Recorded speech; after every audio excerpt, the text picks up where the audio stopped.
Go All for it. right, and we are live. Welcome everyone to the September edition of Impact's website Throwdown. Glad everyone could join us. We're very excited. We have 10 sites to review today. So, and are we viewing here? Christine, if we can switch over to the main slide really quick. Am I in the controls here? Give me 1 second. Okay, thanks, Tom. There Awesome. we go. Here we go. Okay, and we're going to click back over in a second here. But before we get started, I want to remind everyone to use the hashtag on Twitter today. Hashtag is website Throwdown. Throughout the entire website Throwdown, I'll be monitoring it, and I'll be sharing tweets. I'll be answering your questions. So hopefully we get a lot of good activity on that. In the past, we've had some great tweets and some great questions, and it's really added a lot of value to the entire presentation. So if we click back over, I know you guys can kind of see me. Click that over, Tom. And I'll jump into it. I am Bob Ruffalo. I'm the founder and CEO of Impact Branding and Design. We're an inbound marketing agency here in Wallingford, Connecticut. We're also a HubSpot Platinum partner. Joining us today, first we'll do some behind the scenes. She's in charge of Impact's website. She's in charge of all of Impact's design. And she's on the controls today. I'd like to introduce Miss Christine Austin. And she's awesome. She makes Impact look good. So thanks for helping put this all together, Christine. Also behind the scenes and helping out with some social media today is Ramona Sukaraj. She is our content creator extraordinaire, and you read her every day on the Impact blog. Lastly, from Impact on today's call is Tom DeCipio, my business partner. Tom, go ahead and take a moment and introduce yourself.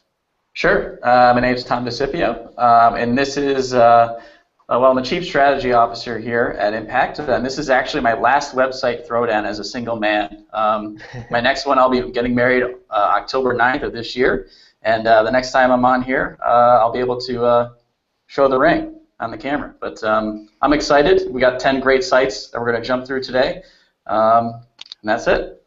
So if any of the listeners want to crash your wedding, what's the address? Oh boy, I will send it out in a tweet later. All right, sounds good. All right, and we have a very special guest today. I want to introduce Brent Summers from Digital Telepathy. Brent, tell us about yourself. Hi guys, thanks for having me on today. I'm a veteran project manager, been managing IT projects for about a dozen years now, and at some point I turned marketer, and I'm also the proud papa of a golden doodle named Midas. Nice. You guys can follow me on Twitter at Brent Summers. You can see that on there. So I work for Digital Telepathy. We're a UX and product design company that helps growth-oriented companies improve their customer experience. We've been in business for about 15 years and have created and sold some of our own products. And along the way, we've established a really nice agency practice. We've got 40 digital natives in our office in San Diego, and we're kind of all passionate about making the web a better place. That's awesome, Brent. Thank you so much for joining us today. And with all that, let's just jump right into it. The first site we're going to be looking at today is Netology. And Brent, let's not waste any time. Why don't you take this one away? Sure. So I had the opportunity to look at Netology in advance of this, and I think the biggest missed opportunity on the homepage is that there's this slider marquee with some stock photo there, and it sort of is saying what they do, sort of, but there's no call to action anywhere in that marquee. And then immediately below, there are these 3 panels: professional services, managed IT services, and private cloud. And all of those actually link places, but there's no button, and so I didn't realize that until I interacted. So I think they desperately need a button somewhere on this page to help indicate this is where you should go. Yeah. A couple of other things missing. Yeah, a couple of other things that I noticed. If you scroll down, Christine, there's a newsletter submission in the footer, and I think there's an opportunity to kind of introduce some sort of value proposition, like what is the newsletter about, how often will I get it? And when I submitted, I don't know if it's a bug or if it's intentional, but I didn't actually get any confirmation in my email that I had subscribed to the newsletter. Brian, it's funny, every time we do one of these website throwdowns, we pick that up on probably half the sites. where it almost seems default, like subscribe now, and you see, a few fields, but the missing value prop, like what am I going to be getting? What can I expect? Why should I care about this newsletter? Quick conversion optimization right there for anyone that's listening. Yeah. I think one thing that Netology is doing really well, that they've got these testimonials on the homepage that you can see. They're in a slider right there. And one suggestion that I have from a readability standpoint would be to narrow the margins there. On average, you want to have like a max of 11 or 12 lines or words per line for readability. So they can either bump up the copy size or narrow the margins, but that would really help, especially those longer testimonials, be a little easier to consume. And then I saw some funky stuff, Christine. If you'll scroll back up to the top and then hover over any of the main menu items, services. So you can see that there's like a 20 pixel gap between where I hover and where the menu appears. You can move down there. That part works just fine, but that's sort of, there's probably some coding issue. And then on mobile, if you can bring your browser down, I think one of the most obvious issues that I saw when I was looking at this kind of on a mobile-sized browser is that the menu goes away and it's turned into a hamburger, which is kind of a common UI convention, but it's over top of the logo. So if they have firm branding rules, that's probably not in compliance with their brand guidelines. But the menu interaction is pretty sweet. It does what we call it DT. We call it a sidecar. It kind of pushes the whole site over. So I like that. I think that's a really nice interaction. That's Very what I cool. like, guys. Awesome. And we get a snapshot of Christine's desktop here with a beautiful picture of a cat. I think you pointed out too with the slider. I kept my eye kept going to that guy's head, and I don't know if they intended that or if something's missing, but I don't see the value of having that background picture there.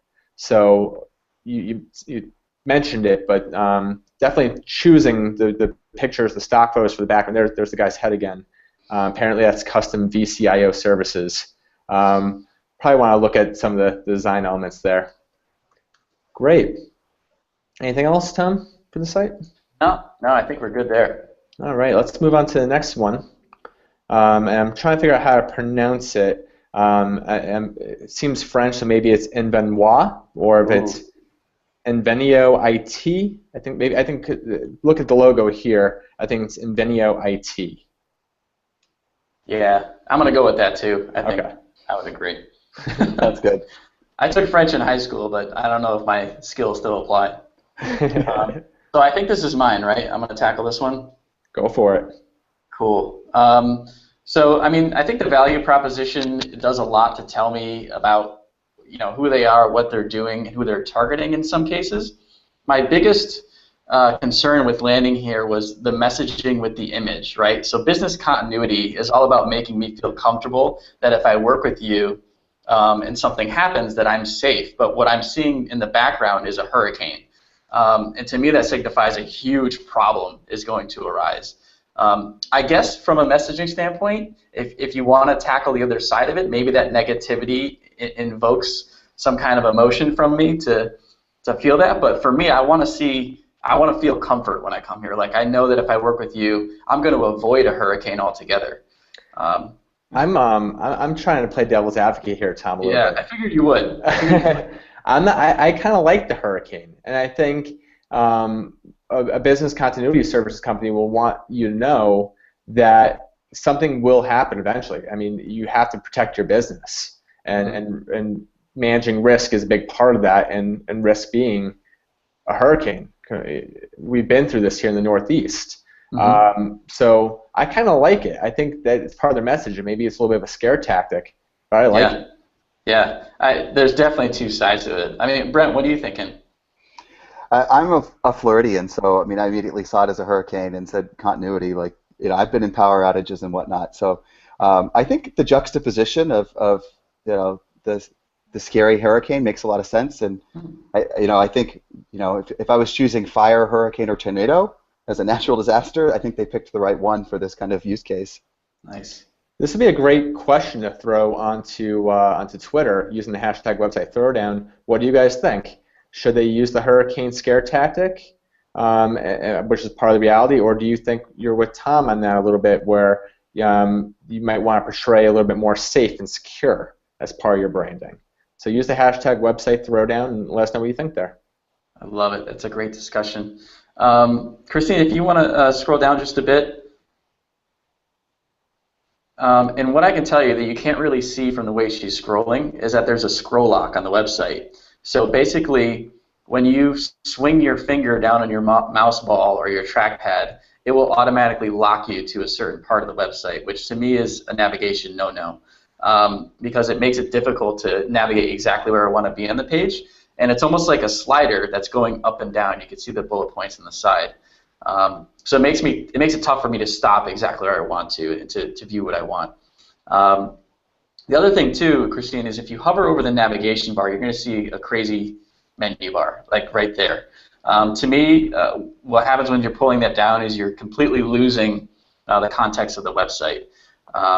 And there isn't really any necessarily like a nice hierarchy to what's happening in here. There's no division between what's a top level link and what's a bottom level link, at least in my eyes. I think there's a little bit of bold on some of those words, but to me this is just completely lost, and I'm nervous about even using that navigation. I like over here they have the 4 segments: natural disaster, cyber attacks, human error, hardware failure. Of course, that first box plays really nicely with the hurricane image in the background. But to jump off of Brent's point earlier, I think the content is either too small or there's too much of it on those lines. I'd love to see something a bit more simplified that gets me to click through right away. And if we could scroll down a little bit more, Christine. 3 things to look for in business continuity solution. I'm guessing that the things below it are those 3 things, but there's no numbers. So I don't really see how that section ties in together. It looks a little disjointed.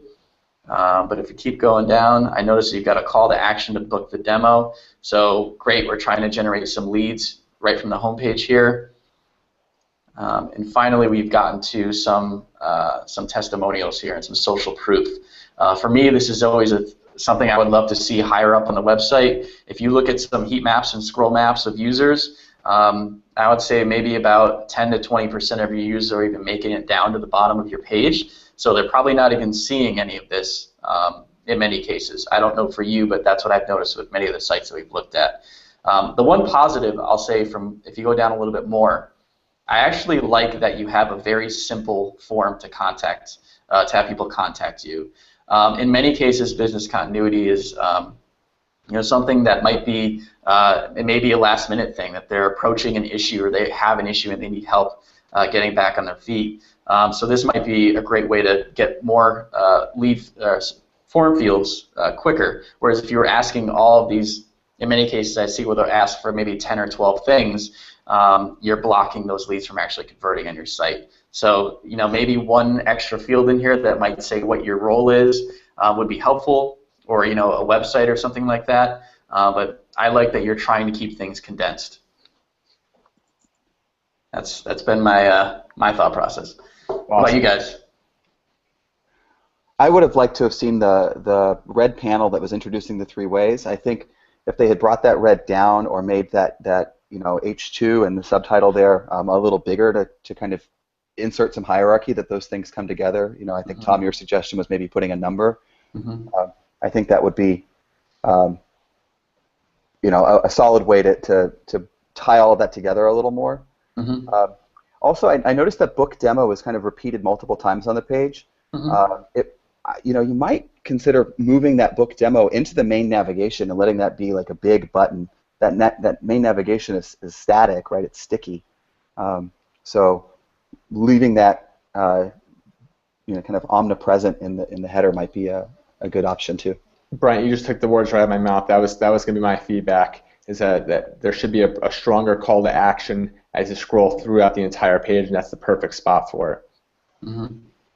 Awesome. If we can go all the way back up to the top, our viewers on the hashtag, we have a couple of comments here. Maybe a third one came in. We did get a third one just come in. So David Schaefer says that anytime I hear a hurricane is coming, continuity is the first thing that he thinks of. So he thinks it works. Nice. But but Gripe LLC thinks it's a little bit dark. So it's getting a little bit of both sides here. And the newest one just came in. Mohammed says both points were right regarding the hurricane, but I don't like the hurricane photo. So kind of getting a third perspective here as well. Awesome. I'm glad you put that up for discussion. Absolutely. You know, one thing before we move on from this is I think Sure. that's an excellent opportunity for A/B testing, right? It's a photo in the background. You could test 10 photos, let those 10 photos run for a month, and figure out which one actually drove the most watch video clicks or demo bookings. Exactly. I love it. Yeah, I mean, even a somebody that was protected and for somebody not, kind of gives you a little bit of both elements and which side you want to be on. So that kind of gives you another way of looking at it as well. Nice. Cool. All right, let's move on to the next one here. TE wire and cable, and if you guys don't mind, I'll take this one. So I went through the site a little bit before, and I have a couple of notes here. First things first is that you have the slider going across. And Christine, if you can hover over the slider, you'll see it's maybe a little hard to see in the Hangout. A couple arrows on the side, and let's go back. A couple arrows on the side, but there's like, you can hardly see it, but there's like 10 options down there. There's quite a few, and thank you for trying to show that. I get the idea of trying to promote your content. I just don't think this is the place to do it. You come to the site, especially when people come to the homepage. Usually the thought process when someone's on the homepage is, who are these people? What do they do? Why should I care about them? And so that's really the message you should lead off with. So if we scroll down a little bit, we're going to come back up here to some of those offers. This kind of says that criteria: the most trusted name in thermocouple wire since 1941. TE Wire produces the world-leading thermocouple wire. Even the text below that, TE Wire and Cable is the world's leading and most respected manufacturer. Now, granted, you kind of just said the same thing 3 times, but something in that is probably the most prominent thing to be bringing up to the top of the page. And that should really be in your hero area. I know commonly you guys hear us knock on sliders a little bit, but we believe in like leading off with the most powerful message and then being able to capture the user and bring them down the page or bring them to the part of the site that they need to get to. So that would be my feedback up on the top there. So let's scroll back up there a little bit. And there was an offer here. Right, actually, we'll start with this first one here, which is your product catalog ebook. I'm kind of leaning on the side where I don't know if I would gate a lot of my product information. I think that stuff should be ungated and readily available to the visitor who might potentially be buying from you. Maybe by putting a form fill in front of that, you might be scaring away potential customers. Not sure. I'm sure you probably have tested this. So you know, if that's an offer that's working for you, maybe that's part of the reason why you're putting that up front. But that's kind of my initial reaction to that. But I also kind of noticed that you do have a lot of product information, technical information. I bounced around your site a little bit. I don't claim to be a wire and cable expert by any stretch of the imagination. So, but I imagine that a lot of the information that's in your product catalog is also probably open on your site for people to bounce around too. There was an offer, if we scroll across a couple here, keep going, one more right here. If we go and download that white paper, let's go over to the landing page. This is probably the offer that stood out to me the most as being one of the most attractive offers, that you could save $3,000 a month. I was thinking, wouldn't it be awesome if you had a calculator on your site? They could actually calculate their own ROI and their own savings. So and have that ungated and maybe have a report that could be emailed to you in exchange for the email address at the end. I thought that'd be a great way to capture leads and kind of take what you have here to the next level. All right, if we go back to the home page here, and let's head over to the blog. So Brent mentioned earlier that one of our previous websites should have more value for subscribing to the blog, and that's one thing I want to call it. You guys actually did that. you did include the information, so you know what you're going to be receiving, what kind of information you're going to be getting. So it was a really good. I'm glad you guys did that. That should help. Maybe letting them know how often they're going to expect emails would help as well. But it's good that you have a little bit extra value there for what they're going to receive. And lastly, as we look at the content here, what I noticed was, some of the first one here is, I guess, visit you at a show. Here's things about our new website, why you're going to love our new website. But then you get down to this, there's a piece of content here, secrets of thermocouple wire and cable manufacturing. So my question here, and you guys would know better than I would, I'm sure you guys have your persona, is making sure that you guys are producing educational, informative, persona-centric content that could get shared, that could get in the hands of your target prospect, or somebody's going to email the link, say you have to check this out. That way you get more awareness to your blog content. But you seem to be doing a good job of making sure you're keeping your blog updated on a regular basis. So I just make sure to keep that in mind as you're producing content, that you're creating good educational, informative content. So that's what I have for that one. Nice. Yeah, I think you crushed that. Any, you guys have any other comments? Did I miss anything? I mean, I guess. Go ahead, Brent. I got two positive comments for them. The first is in the header of the main site, there was like a clear phone number and an email address, and it may be here too, but I think, in this kind of business, that's what a lot of people are probably trying to do. Where can I contact you? So surfacing that in that utility navigation and not requiring me to go to the contact page, I think is a really strong, call. Well, I guess it's not a call to action, but it's a really good decision to make your staff that accessible. And then back on the blog, I noticed that you guys had surfaced share numbers on the index page, and that's something that's actually like hotly contested. Nobody's actually going to share from that page, but there are studies that have shown that surfacing those numbers on the index page does yield a higher share rate inside of the detail page. Like, it psychologically puts somebody in the right mindset that they could and should share this content. So I think there's an aesthetic question as to whether or not you want to have that in the interface, but there is proven value in surfacing those numbers even on the landing page. That's a great point. Awesome. What do you guys say? Should we move on to the next site? Yeah, I think we have to. All right. Too Cool T-shirt. So I think this one's mine. Okay. I had so much fun looking over this. I think the brand is sort of like whimsical, right? It's clearly not taking themselves too seriously. It's not Comic Sans, but it looks sort of like Comic Sans down there. Mm-hmm. I think this is actually one case where a carousel is a great idea. What I think they did really, really well with this carousel is they're surfacing these photos of the product and showing, I can have things that are color coordinated or whimsical or whatever, but then there's also these very static CTAs over to the right, how to order a t-shirt, photographs, question and answers, that are omnipresent while the slideshow is sort of going on.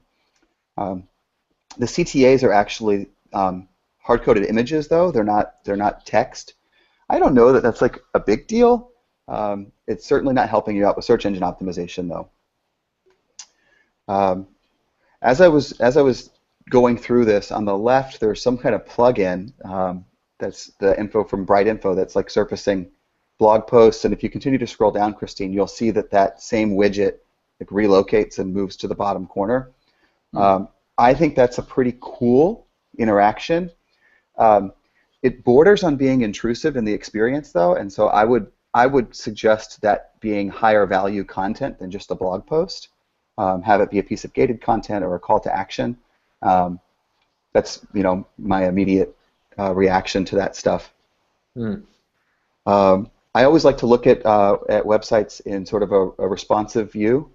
So if you could scroll back up to the top and then bring it back down, there's a real big missed opportunity here on responsive. You can see what those social icons are doing.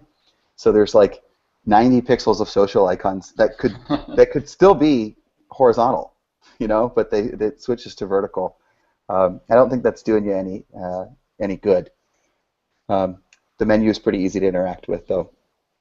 Brent, what it almost looks like to me when I see this site is that it was built a long time ago. It was probably a really good site when it was built, and that's kind of been maintained over the years and updated with things like that being put in. Like, how can we get the blog articles on the home page without having to really do a site redesign? That's kind of what I'm seeing. I'm not sure if that was their process, but it seems like it was built a long time ago and kind of maintained and updated to the best of their ability over the years. Mm-hmm. Yeah, I kind of got the same impression. Christian, if you'll go back out to full size, as I was navigating through, I noticed that CTAs are different colors and different styles, and it sort of actually, it kind of works for the brand because it's sort of like a patchwork, Yeah. But I did, I wrote down CTA schizophrenia, like they're kind of all different, approaches. But then I realized that maybe that's intentional, and it could kind of work.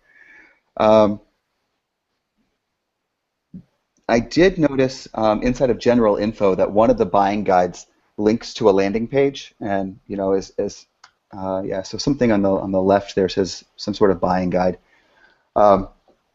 and that's going to like a standard landing page, right? The navigation is stripped away, which is considered a best practice. But I think in this case, I would have linked that to a new tab or a new window, so that if somebody decides that's not for them, they still have the core site back in their normal browser tab. One other thing that I saw somewhere, I saw like team bios, and there was a whole selection of different fonts. Maybe it's not actually bio, it might have been blog, but there were like 5 different colors of fonts on the same page. And again, maybe that's kind of what they're trying to do, is evoke the same thing coming from their logo. But it was a little difficult to read, seeing pink next to green, next to blue, next to whatever. Mm-hmm. I think they could be a little bit more intentional with how they do that stuff. That's what I brought to the table for this one. Awesome. Great. One other thing I noticed, and my eye tends to go right towards this, is the title tag. And Christine, if you could use your cursor to show what I'm talking about here, you could actually see it right up on the tab where it says Home. And I was following that along throughout the pages. That's a huge missed search engine optimization opportunity. So you want to get your focus keyword into your title tag, especially on your home page, but on every other page on your site, because that's typically what the search engines in Google will display in the search results. So you might benefit from doing a little SEO 101 and try to learn some of the basics. Those are probably quick things that you would be able to fix even on your own. Great. Going back to Twitter here, Gripe LLC had mentioned, yes, Bob or Tom, I couldn't tell who. I'm kind of missing the context of that question, but I'd love to answer that. So I'm going to ask Gripe LLC to please come back and clarify what he's talking about there, because I want to make sure we address that. Anything else on the site, or should we move on to our next? I was just going to mention that I had the distinct pleasure of actually talking to Andrea, who owns this website, and she really wanted to be a part of this throwdown, and I could tell you she's probably really appreciating the insight that you guys gave to her. A lot of the same points that we talked about in our conversation. Good, as long as she doesn't hate us. Yeah, no. I had one more note, actually. As I was going through, I found that there were multiple locations. And I thought that was interesting that there were things in different markets, right? There were like people in Texas and people in North Carolina. But I wasn't sure if it was like a franchise business or if it was one business with multiple shops. Just some sort of like introduction to what those locations mean, I think would just clarify some of those questions a little bit, because it's one website but many locations. And I got the sense that it was franchise businesses, but I wasn't sure. Awesome. Can we click over to a blog really quick too? I think we're doing decent on time here. So if we scroll down, I could tell, obviously, Tom, sure, or both you guys probably tell this is obviously they're using HubSpot. So I noticed that with the landing page. I'm noticing that here as well. How often are they blogging? On a regular basis. That's awesome. And again, here we see the subscribe to email updates. Another great place to mention what are we subscribing to? What are we going to receive? To add a little bit more value underneath the header there. Awesome. Cool. Great, so let's move on to the next site here. All right, and I'm going to take this one. So Rose ASP. One of the first things I noticed come to this site is that the header is Microsoft Dynamics. And then the subtext there's maintaining the safety, security, and accessibility of your Microsoft Dynamics ERP data in the cloud. Yeah, something a little backwards there. Yeah. I get the fact that people that have Microsoft Dynamics will probably respond to seeing that, especially the buyer, the IT administrator. I imagine is probably who the persona might be. So I think you can eliminate Microsoft Dynamics, make that subtext a little bit bigger, and what I would do is change the color of Microsoft Dynamics ERP. So maybe make that orange or just some other color so it stands out a little bit. So you still get the pop for Microsoft Dynamics, but the real value prop stands out a little bit more. So that was one of the suggestions I had there. So I think leading off of Microsoft Dynamics, maybe you've tested that, and maybe you have, again, data reasons for that. You should always test these things. But to me, it just seemed a little backwards. As we look at the two buttons here, it's funny, a lot of things that are on this homepage are very similar to what has been on our homepage in the past. We actually used to have two of the same exact buttons there, what we do and why impact. And we actually did test that for ourselves using Hotjar. And we found that everyone was clicking on what we do and very few clicks on why impact. So we actually dropped that, the second call to action, made just one single call to action, what we do. But I also kind of believe that you can draw people down the page and give them that same information. So your third call to action there is a downward arrow. So you kind of are giving them three options. I would try to clean that up a little bit. Maybe you can test out some different things. But moving them down might be the next logical place to have what we do. If they want to dig in further, maybe bring them to a subpage. But bring them down the page and through the journey. As we look at that paragraph that's right there, I thought there's a lot of great stuff mentioned there. Some of it seems a little bit like jargon, and maybe, again, maybe it's a persona that would be attracted to. Some of it, some of the words reduce cost, increase productivity. It's not so super strong. Maybe if you put numbers along with that, like reduce cost by 50% or increase productivity by 225%, maybe it would make that a little bit stronger. Otherwise, it kind of comes off a little bit flat. But there is some really good stuff in here. And one of the things that stood out was right at the end there, which is really super hidden. You guys are the Microsoft ERP Cloud Reseller of the Year. That is something that probably I would make strong in the homepage somewhere. Maybe if you go up, Christine, a little bit, maybe have it angled on the side of your hero area, or throw the badge up there somewhere. To me, that was really important. I think that could actually replace the like 3 stock images in the background. You know, something that really is calling out that sort of banner or award. Definitely. Bring that industry proof. You also, Bob, had mentioned putting some numbers in that middle paragraph. I don't think they need to invent those numbers. They've got a whole battery of case studies. So, pick 1 or 2 of the case studies and just put those numbers in there, and then they're paying that off just below it with those testimonials. Exactly. Awesome. Definitely agree with you, Brent. Speaking of the stock photos, and I kind of skipped past this, we've beat that up pretty well on these throwdowns. But I don't believe that those people are probably your customers or work for your company. So consider replacing those with real pictures of your customers, real pictures of your people wearing your shirts and your uniforms, using the latest and greatest technology. probably be a lot more effective than these stock photos. Gives you guys a lot more credibility. Yeah, I feel like the one question we have to ask on every Throwdown is, are those your actual customers, or does that person actually work for your company? Mm-hmm.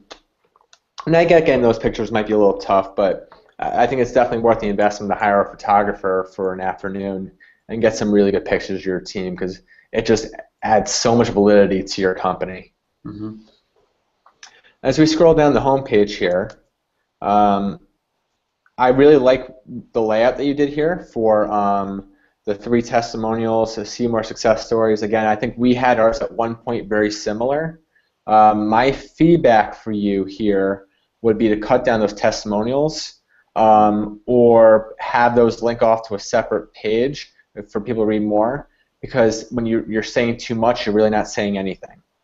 There are some, I'm sure, some key lines in these, if you get down to a line or two, that really jump off, that are super, super important.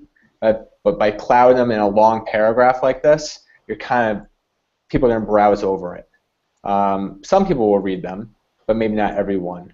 So maybe even consider it a header with the strongest thing that they said, and even maybe some subtext underneath if you still feel it's really important to have all that information. But the positives here: real logos, real faces, real people. Again, adding a lot more credibility. Yeah, I also like that there's diversity. Like, I imagine they have 3 or 4 personas, and so they've got a CFO, a senior project manager, and a head of IT, so that they're not all the same role commenting on the same thing. And to your point, Bob, can you prune those testimonials a little bit where they're communicating, similar but slightly different advantages of using Rose ASP? Absolutely, absolutely. So let's quickly go over to the blog. Got a couple things there as well. If we scroll down, this is very similar to some other content or other things we talked about earlier. A lot of the articles seem a little bit more promotional, like we're going to be at this summit, we're going to be at this event. So adding value, like Microsoft Dynamics GP 2016 release and new features. So maybe you can make that a whole series of content. Here's a feature. Here's how you should be using it. Here's where people are going to get caught up on it, and here's how to overcome those challenges. That type of content will probably be a lot more helpful. Your target persona, you know the target persona, you know what they would actually care about, and they would find helpful, and maybe they would forward it off to their boss or their colleagues. If you think that way, you might get some more good inbound type content. It looks like you guys are using HubSpot, so you're bought into inbound marketing, and you made the investment. Just make sure you guys take it to that next level and build content that people really do care about and will love. Yeah, I think one suggestion, I'm looking at the 4th blog post down, Microsoft Dynamics GP 2016 release and new features. Mm-hmm. That sounds like a Microsoft press release. I imagine a query from a user would probably look like, what are the best features of Microsoft Dynamics 2016? And so, reframing those titles into something that is what a person would put into Google, right? Typically, we're searching problems, not solutions. Mm-hmm. We're asking Google questions. So thinking about your titles in that frame will probably give you some greater search authority. 2016 Microsoft Dynamics key updates or something like that might be another way people are looking at it. And then when they find what one of those updates are and it has a title, for example, HubSpot just came out with an update called Predictive Lead Scoring. Not a lot of people knew what that was. So the next content you can follow that up with is, what is predictive lead scoring, or what is XYZ, which would be a key feature as part of the 2016 release. Definitely. Agree with you, Brent. Cool. Awesome. So we are, let's move on from this site. Let's check, I'm going to check Twitter here. Why don't we get going to the next site here, and I'll pick up some of the tweets in a minute. Cool. So I'll tackle this one, guys. So it looks like we've got a site for Connecticut injury attorneys or lawyers. And, Christine, what I'm noticing right away is not necessarily a of value to working with them, right? So we know that they're aggressive, but the value might be buried somewhere inside that content. Although we are seeing that they are trying to maximize the compensation, what sets them apart from other injury lawyers? I'm guessing if I go to any other injury lawyer site, they're probably going to be saying the exact same thing. So we need to find some type of differentiation in working here. Maybe it's comfort for the family, maybe it's making the person feel great, or a combination of all those things. But I would like to see something that differentiates them from the rest. One thing I noticed on this site, if you scroll down, you're going to find that you're doing it for about an entire minute. So I'll let you guys see this. It's one of the longest pages I've ever seen in my life. What I would love to be able to see is for this site itself to maximize the real estate, extend the grid if possible. So this looks like maybe an 800 pixel wide or maybe 700 pixel wide grid, but you could fit so much more information just above and just below the fold that would give people an idea of exactly what your particular practice area is without actually have to go through the navigation. So that was one of the things I thought was just a wasted opportunity, right? You can get all that stuff just above the fold. I think the header itself is taking up a bit too much space as well, which is pushing everything down. So there's really an opportunity to maximize the real estate here, create more opportunities to see what you guys do exactly. And also, if we go, if you could jump into one of the service pages, go over to practice areas and dive into one of the service areas.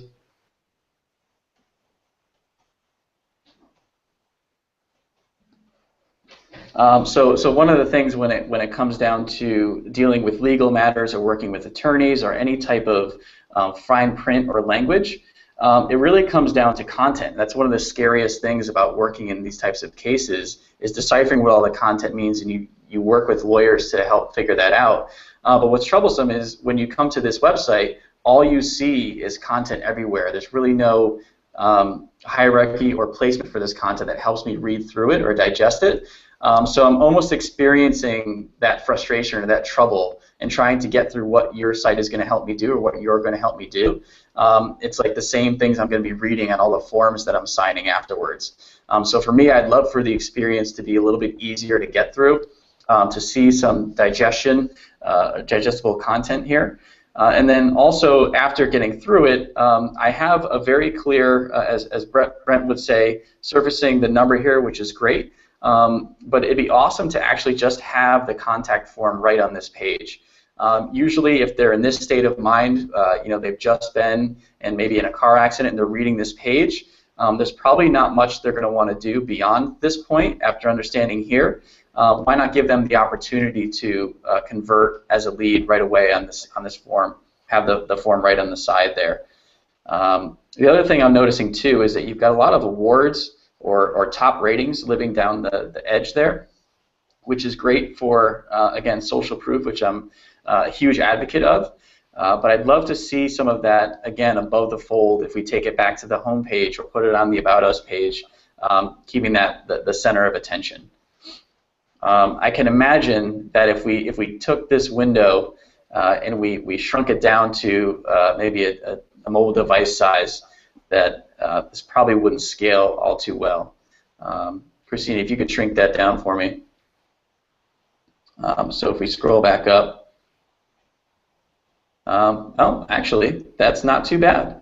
The header itself actually may take up a bit too much real estate there, but I see you have a condensed menu, which is great. Perfect. Not bad. Scroll down. The content is within the grid, so that's actually done quite well. Again, if we look at it from just an overall verbiage standpoint and how verbose the content it is itself, there's definitely opportunities to break that up and make it an easier experience on mobile. But yeah, that's kind of what I was thinking about as I was going through this site. You guys have any other input there? Yeah, if I could jump in, if we make this full size again and quickly go into Twitter. D2 Tune Studio thanked us for showing all the responsive, the mobile sites here as well. So we'll make sure we continue doing that. But on this site here, I would love to start seeing law firms start breaking the mold of a stereotypical law firm website with the courthouse and the sans serif font, or I'm sorry, the serif fonts, the overuse of keywords, which is what we saw on the home page here a little bit. I think the only thing that's missing from this site is a bunch of people in suits standing around a conference room table, not smiling at the camera, just like what you see in the back of every yellow pages that gets sent to your doorway. When law firms need to obviously differentiate themselves.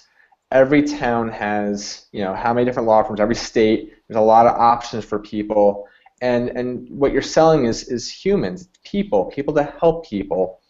Yet they come off so stale and so trying maybe above people. I think there's a way to really humanize your brand a little bit and really differentiate yourselves from just an industry that just is overly stale and generic. So that's all. Definitely, that's very fair. I couldn't agree more with that. Yeah, I had the same reaction to the courthouse. Like, I don't know that that's putting me in the right kind of mood. Of course, right? Like, I'm going to an attorney, so like eventually we're going to get to court. But what I'm hoping for is like a big check at the end, right? Or fair, like, justice of some kind. I think that the homepage is actually working too hard. Tom, you talked about sort of all the credentials. Mm-hmm. There's a lot of dense content inside of the site that's going to help with search ranking. I think the homepage needs to say, this is where we're located at the corner of X and Y. This is our phone number. We are recognized by all of these firms with these credentials, and here are our core practice areas. Mm-hmm. I think, I don't think you need a long, mile-long scroll page in this particular thing. To Bob's point about breaking the mold, this is, I guess for everybody on the call, there's an interesting YouTube video of a guy named Jamie Casino who had a Super Bowl commercial in 2011 that sort of went viral, and he was a personal injury attorney in Savannah, Georgia. And that's sort of, I don't know if Bartlett Burns wants to take it that far, but I do think there's an opportunity to sort of feel more local, feel more human. How many lawyers do you have? How many partners are there? How young are they? And really surface just those practice areas again on the homepage. Like the keyword density that you have on the site could actually work against you with some recent Google updates. So that's something to look at historically, what your search performance has been, because I suspect you might actually be just a little too dense, that their latest algorithms might be punishing you for that. Mm-hmm. So let's maybe take this to Twitter then. Let's see if we can get to one more question before we wrap up here. What would you guys like to see on a law firm website? Or, for example, Gripe just mentioned on Twitter here, he likes the visual differentiation. He also said, real estate and banks as well as other examples of companies that really need to break the mold and differentiate themselves. So what are some things that you would like to see, and how can you help out Bartlett Burns differentiate themselves? We'll come back to that. We'll answer those. And Gripe also mentioned earlier too, he started asking a question for us, so I asked him to clarify, and he said he's working on a banner ad and he forgot. So we're going to probably close that case out right now as well. No pun intended, right? No pun intended. Awesome. Cool. So let's move on to the next site here. Adialogue.com. So this one was mine. I looked at this. I thought overall it had a nice aesthetic. It was like pleasant. It was good color palette. I felt like everything was a little too small, though. I think these guys did a really good job of not being too verbose. But I think they could bump up the copy size a little bit and actually continue to kind of feel more modern and less dated. I didn't understand the concept of prime customers. I had to dig into that. I think I understood conceptually what it was, right? But it didn't click with me. I call it target customers, target market.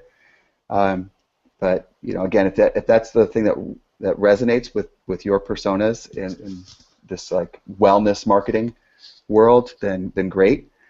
Let me see what I had in my notes. On the program pages, before we move on, the homepage is nice. I think this like nice compact homepage, I think you've sort of got two strategies. You can do long scrolling like we saw on Bartlett Burns, which works great for product companies that really need to like do kind of a squeeze page, big pitch.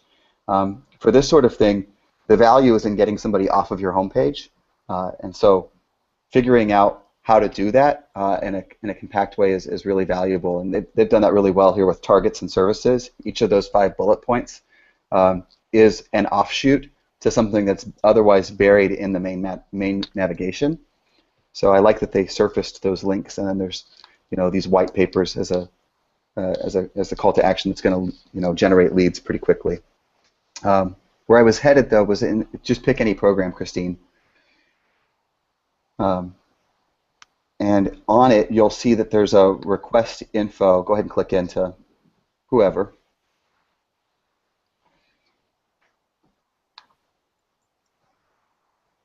So again, I think bumping up the copy size would make this just a little easier to read, and that's across the board. That's the header there that says cardiac directions, the subtitle, and then the body copy. I think just bumping that up 2 or 3 points is going to really change the mood of this and make it a little easier to read.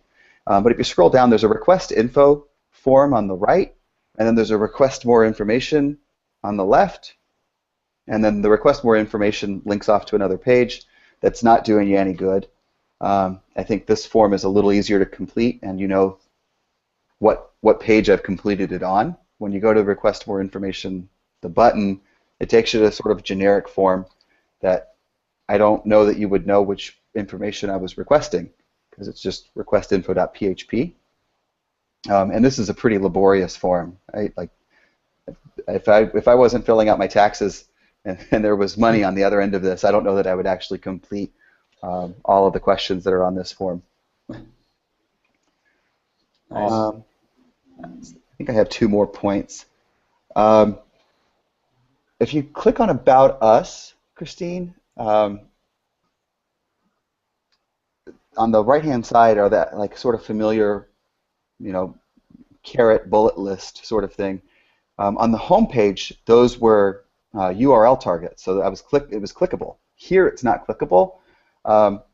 So to me, that's confusing to a user. That in some places this UI element does this behavior, and in other cases it does this behavior.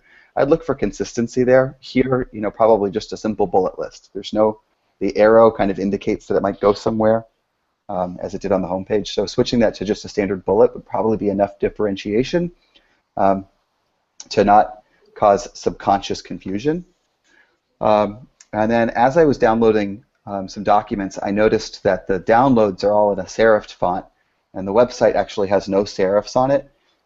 So I would, you could argue both ways whether serif or sans serif is the right thing, but I think getting back to what is your brand style and making that consistent so that all of your collateral, your website and your downloads, all are sort of using a unified color palette and unified type selection is going to do a lot towards strengthening your brand. I think in keeping with the design discussion, I agree. If we go back to the home page, I actually had the opposite reaction to what you had, Brent. I had, this looks like a template that wasn't finished, and I had like the GoDaddy parked website feel when I land here. I really did. And it's the first time I'm seeing the site. So for me, it was a very negative reaction, like somebody didn't finish it, or this really isn't an actual company. Or it's no longer in business. I just lost complete faith. And for me, I probably would have hit the back button unless there was something, maybe the words target market might have caught me, but prime customers to me sounds like, is that like an insurance term? I'm not really sure. But other than that, I mean, when I saw on the last page, there were some amazing names listed on your site, Johnson & Johnson marketers. And I'm just curious as to why that isn't relevant here. That would do a lot more to keep me on this page. So Rob Burnett's actually a friend of mine, and this is his company. He submitted it. It's actually, I remember his site a few years ago. This has actually come a long way.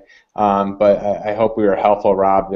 I agree in terms of the homepage here. I agree a lot with Tom that this does look a little bit more parked. It could have a lot more of an impact and a little bit more validity. Again, you got the stock photos again, you got some white space. There's definitely some things that you could probably clean up a little bit to really get the impact that you're looking for. Mm-hmm. So in the fairness of time, I want to make sure we move on. I get back over to Twitter here really quick. Pike Fitness thinks that professionals get too wordy. They use a lot of jargon that tries to impress, that does impress other professionals, but they got to put people first. I thought that was really strong. And one of the questions we got here too is regarding video and images and less words, and I think that's always a good option, is to mix up the different types of content, and don't be afraid to go above and beyond and have some cool tools and things that are very different built into your site.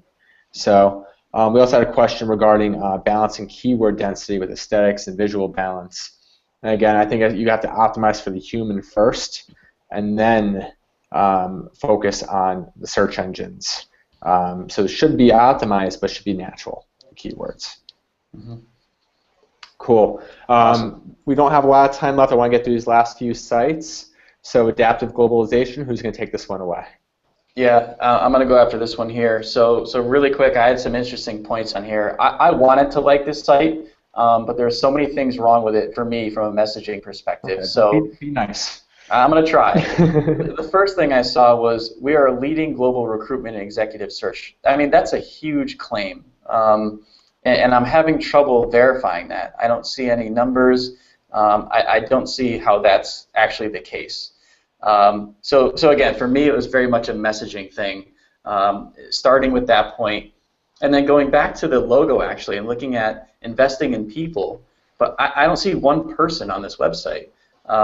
So to me, it comes off as very stale, that people aren't really a part of what you do, that you're kind of looking to just get resumes. So for me, I would love to see actual people on the site, or people working, or maybe even a very dimmed video playing in the background. I know that can be distracting in some cases, but that way you're showing more people. Some of the other things I wanted to touch on were just the fact that, to me, the logo doesn't really match the branding on the site. I understand that we're bringing in the red color, but the style of the logo, to me, doesn't connect with the flat icons and the rounded edge buttons that we have here, and the form fields and input fields. To me, I think if I was looking at this from strictly a design perspective, I'd love to see a version 2.0 of this logo, take it to the next level, clean up the lines a little bit, tie it back into what you're doing on the site design. If I could hop in here too, because I want to agree with you. It's confusing, this first area up here, where you can search for a job, you can check out your city, state, or country, and then submit your resume, which looks like it's the button for that form, which might be a little confusing. So I agree, like that we've placed this many people, and these are some of the companies we work with, and we've had these great results, and see what the next options available for you and how we can help you. Mm-hmm. Would be a more natural lead-in, opposed to kind of like just what we see here. Exactly. That's a great point. I mean, I don't want to submit my resume because you're the leading recruitment platform. I want to see that you've actually done this for people and helped somebody out. So that's, I got through a lot of the negative there. But looking at some of the positives, Christine, if you can click into one of the service pages.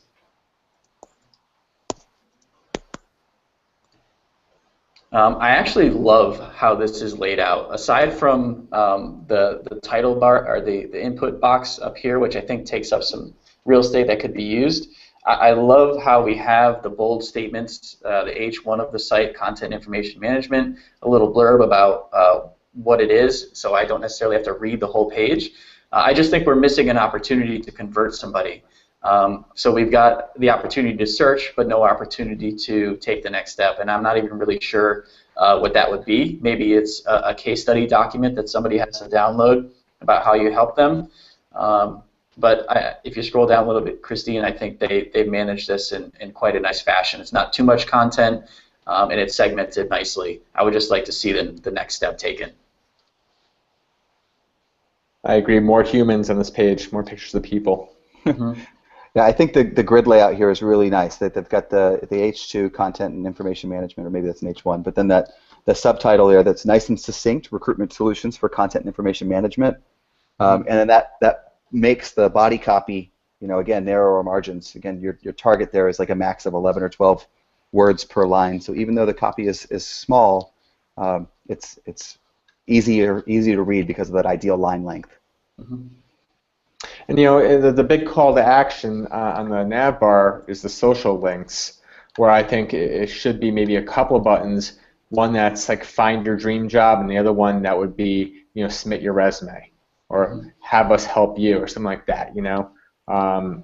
So, and that to me that can almost be the entire nav bar. I think everything else there could be in the footer or throughout the rest of the site.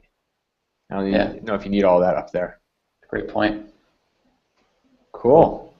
What do you guys say? Should we move on to the next site? Move it on. All right.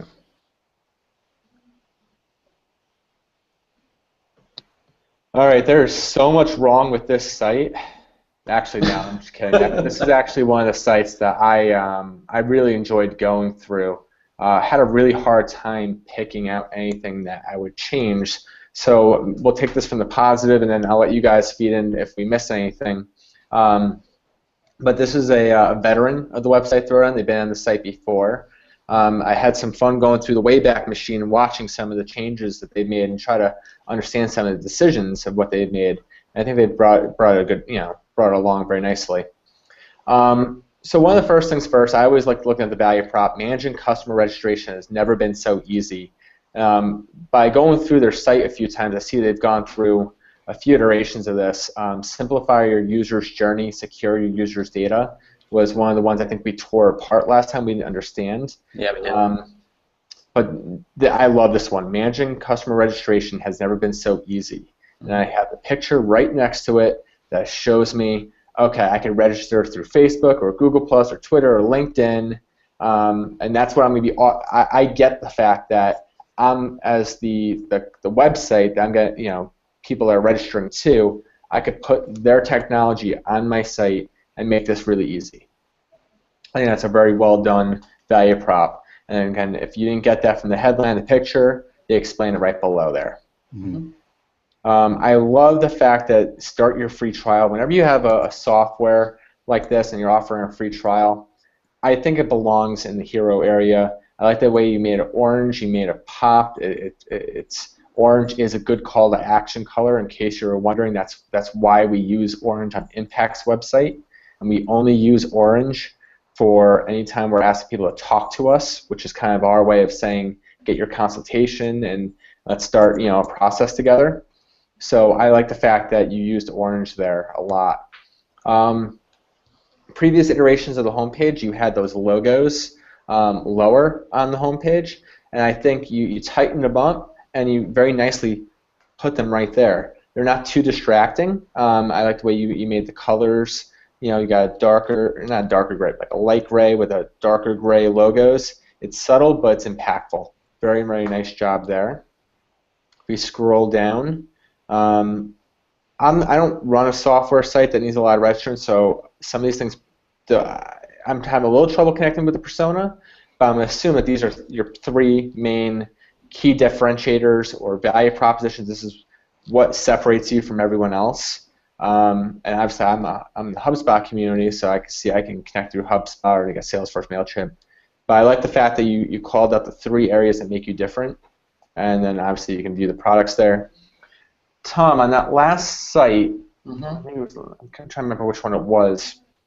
We were talking about, I think it was the last one we were just talking about with the count. Was that? With a count on it?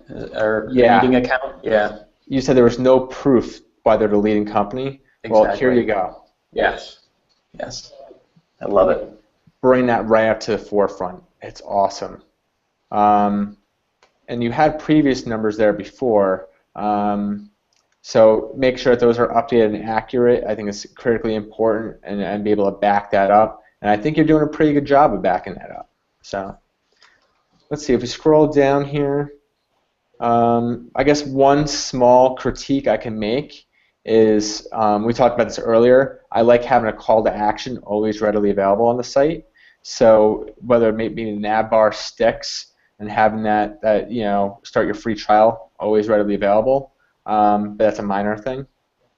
I think you guys cut back in the testimonials. This is what I was talking about before. Shorter, more powerful testimonials that make a bigger impact because they're not too wordy and not too much gets missed. Mm-hmm. So, can you guys find anything that you would change? Nothing that's not, I think, nitpicky, and maybe Brent would agree with me. Some of the font sizes are bothering me a little bit. So we have like this tiny, we partner with industry leaders, but then customer identity is bold, and to me it doesn't really tie in nicely together in terms of a branding standpoint. But other than that, I think they're doing a lot of things right here. Like this is, to me, would be a model site in many ways. Yeah, I agree that they're doing a whole lot right. I think the illustrators on my team might pick apart some of the iconography choices, and there's sort of like some different styles going on. Mm-hmm. So there could be there's an opportunity to create additional cohesion, but I think all of those visual metaphors work really nicely. On the first set of icons, agile, connected, and supportive, I would challenge you to come up with 2 to 3 words instead of just one. I think that would anchor each of those a little better. And I don't know what they are, but it feels a little breezy in there to me. With 2 words that would feel a little more grounded. So let's bring this to the Twitter universe and ask them. Their Twitter handle is @loginradius. Use the hashtag inbound website Throwdown, and tell them where can they improve. If we're going to say this is the model site and we really like them, why don't you guys give them some feedback via Twitter on how they can make their site better? Mm-hmm. Awesome. And we got one more site left here. Lookmanly.com. Oh boy. Yeah, I thought it was ironic that it was Look Manly and then they were selling shaving products, because I sort of think like, it's like the opposite. You just grow the beard. I thought that this overall like had a nice kind of brand feel to it. That feel like $1 million, 6 blades of shaving. That's actually one big giant image, and so I don't know if that's good or bad. It's not helping with search optimization. It may not scale down on mobile very well, but I do think that the graphic there is nice and clear, right? It's clearly a razor. There's a lot of blades, and I'm going to try it today. The aligning that with the CEO razor, I think there's, Bob, maybe you can relate to that. I only shave with CEO razors. If you're looking at my face and see how much scruff I have right now, you know that they don't get that close of a shave. Oh man! Oh man! I thought they did some interesting stuff. Like, view the latest blog article is that middle call to action, and so that's going to allow me to get deep. But it was sort of hard to click on it. It was tough for me to find the target zone. Scrolling down to the bottom of the page, Christine, just go ahead and click on Add to Cart on any of those.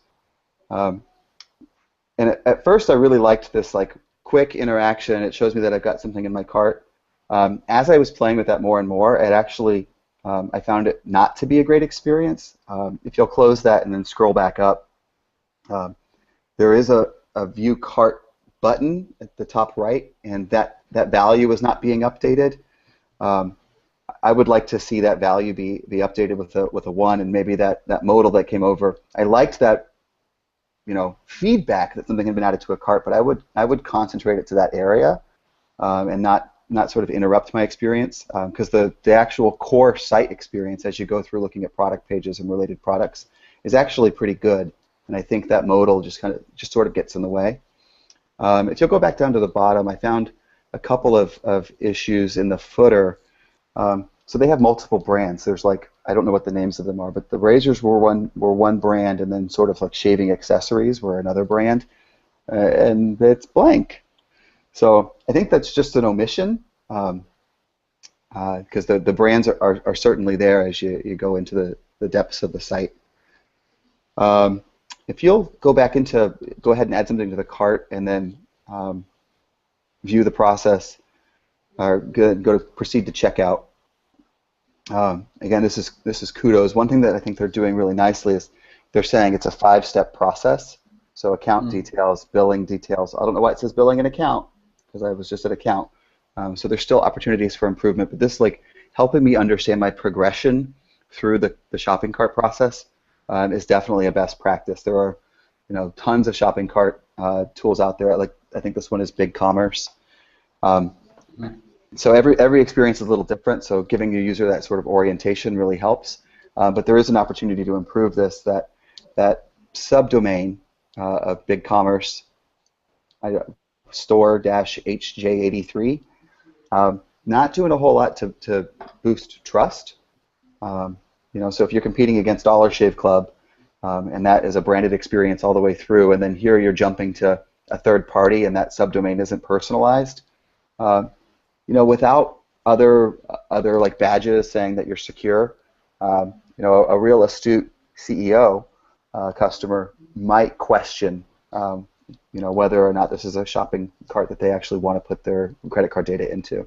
Mm-hmm. Final thing, offsite. I clicked the Twitter link, and they still have the little green Twitter egg. You've got a cool logo with the suit there. Update your avatar photo. So a couple things here. I think the site, to me, seems like it's still under development. So I'd imagine that they're, take some of this feedback, continue to build it out. It's a little early, and I think we're even seeing maybe with the URL there that still might be a little bit early. And the other thing I worry about is the limitations of BigCommerce and how that plays into some of these UI things that you were talking about, Brent. So I'd be interested to see how maybe it could be adopted and improved. One of the limitations might be the homepage and having that image there. I think that's stock with BigCommerce, if I'm not mistaken. Tom, you probably know that better than I do. Maybe. Yeah, I'm honestly not sure. We're going to get the techies in here. Cool. Good. Well, that is our last site. So I want to thank everyone on our marketing team. So Christine, Ramona, internally here for your help. Great job putting this all together. And a special thanks to our guest here, Brent Summers. Brent, you were awesome, man. Way to be. Yeah, man. You threw down like a champ. Thanks, guys. It's always good to talk to you. So, Brent, if afterwards, if anyone wants to get in touch with you, remind us, how can we get in touch with you again? You can get in touch with me at Brent Summers on Twitter, and you can also follow the Digital Telepathy blog, or dtelepathy.com, and we blog once or twice a week, depending on how we're feeling.